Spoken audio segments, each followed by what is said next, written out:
atas limpahan rahmatnya kita masih diberikan kesehatan dan kesempatan di hari ini untuk bisa melaksanakan diskusi. Salawat serta salam semoga senantiasa tercurahkan kepada baginda Rasulullah Muhammad SAW, Rasul yang kita nantikan syafaatnya di yaumul akhir nanti. Amin Allahumma amin.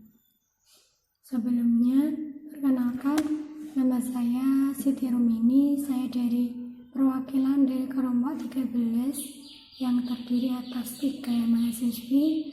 Yang pertama adalah Yuni Setiawati, yang kedua Siti Amrona, dan yang ketiga saya sendiri. Ini saya akan memaparkan hasil dari makalah kami dengan judul Perkembangan Pendidikan Islam di Sekolah Umum. Pada materi yang akan saya sampaikan atau makalah yang kami sajikan, kami menarik 3 poin utama. Yang pertama adalah tentang kondisi pendidikan agama Islam di sekolah umum, yang kedua adalah permasalahan pendidikan agama Islam di sekolah umum, dan yang ketiga adalah relevansi antara pemikiran pendidikan Islam dengan prakteknya. Langsung saja kita ke materi yang pertama, yaitu tentang pendidikan agama Islam di sekolah umum. Nah, kemajuan suatu bangsa itu sendiri dapat dicapai melalui penataan pendidikan yang baik. Nah, upaya perbaikan mutu pendidikan itu diharapkan dapat menaikkan harkat dan martabat manusia, terutama di Indonesia ya. Untuk mencapai itu, pendidikan harus adaptif terhadap perubahan. Nah, dalam konteks perubahan pendidikan ada 3 isu utama yang disoroti, yaitu tentang pembaruan kurikulum, peningkatan kualitas pembelajaran, dan efektivitas metode pembelajaran, khususnya pembaruan di bidang agama Islam, karena di kesempatan kali ini kita membahas tentang pendidikan agama Islam di sekolah umum.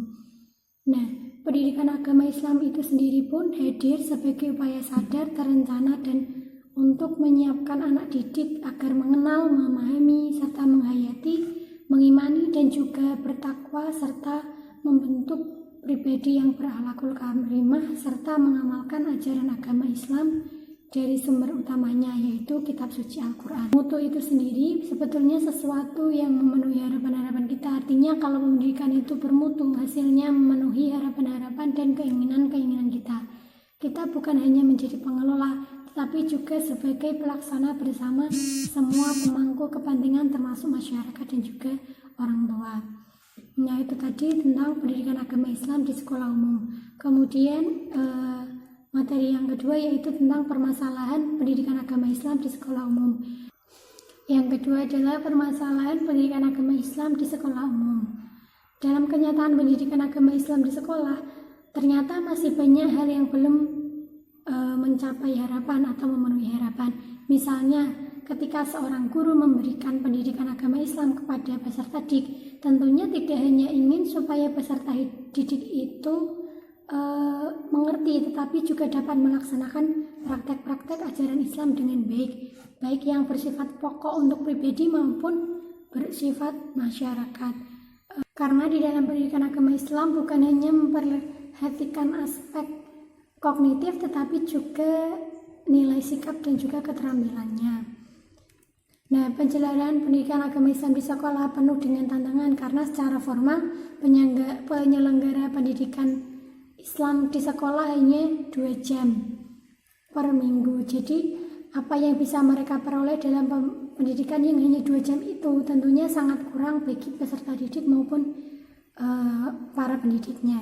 Kita tahu bahwa sekarang di kota-kota pada umumnya mengandalkan pendidikan Islam di sekolah saja karena orang-orangnya sibuk dan jarang sekali ke tempat-tempat yang memungkinkan mereka belajar agama Islam. Berbeda dengan orang yang ada di desa.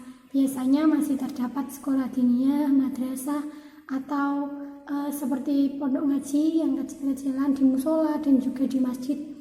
Nah, pelaksanaan pendidikan agama Islam di sekolah masih menunjukkan keadaan yang memprihatinkan. Banyak faktor yang menyebabkan keprihatinan itu, antara lain dari segi jam pelajaran yang disediakan oleh sekolah secara formal.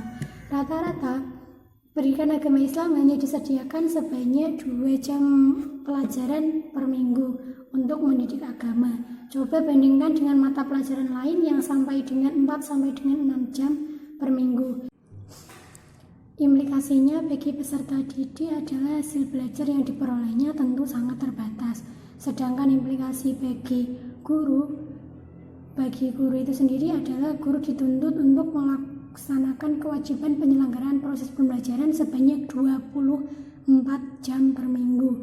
Yang jadi persoalan adalah kalau seorang guru agama ditugasi mengajar di sekolah, misalkan katakanlah di sekolah dasar yang terdiri dari 6 kelas, kemudian dia ditugasi untuk mengajar katakanlah maksimal 3 jam ya, 3 jam per minggu dikali 6 kelas, maka guru tersebut hanya dapat melaksanakan pembelajaran maksimal 18 jam pelajaran.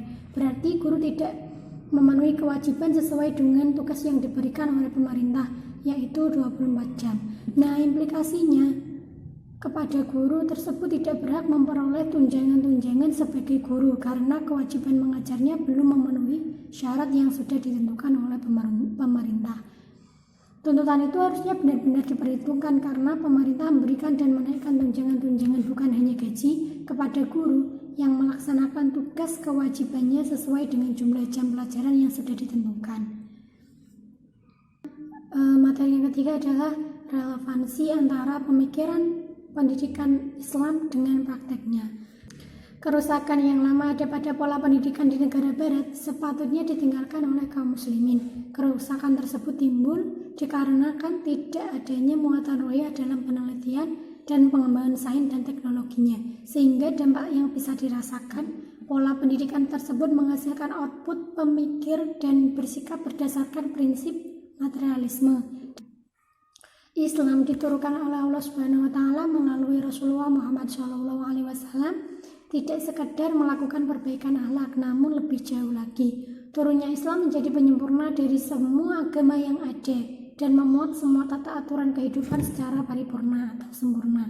Islam menjelaskan aturan mulai dari masuk kamar mandi sampai dengan masuk parlemen, mulai dari menegakkan sholat hingga menegakkan negara. Sepanjang sejarah dunia, Islam telah terbukti mampu membangun peradaban manusia yang khas dan mampu menjadi pencerah serta penerang hampir seluruh dunia. Dari masa-masa kegelapan dan kejayaan selama lebih dari 13 abad lamanya. Faktor paling menentukan atas kegemilangan Islam membangun peradaban adalah keimanan dan keilmuannya. Tidak ada pemisahan antara kedua faktor tersebut dalam pola pendidikan yang diterapkan, sehingga generasi yang dihasilkan juga tidak diragukan kehandalannya hingga kini. Sebut saja sebagai contoh yaitu tokoh Ibnu Sina sebagai sosok yang dikenal sebagai peletak dasar ilmu kedokteran dunia. Namun beliau juga faqih ad-din, terutama dalam hal usul fikih. Masih ada tokoh-tokoh dunia dengan peranannya yang sangat penting dan masih menjadi acuan perkembangan sains dan teknologi berasal dari kaum muslimin, yaitu Ibnu Khaldun sebagai bapak ekonomi, kemudian Ibnu Khwarizmi bapak matematika, Ibnu Battuta sebagai bapak geografi, Al-Hasini Al-Biruni sebagai bapak fisika, Al-Batani sebagai bapak astronom, dan masih banyak lagi lainnya.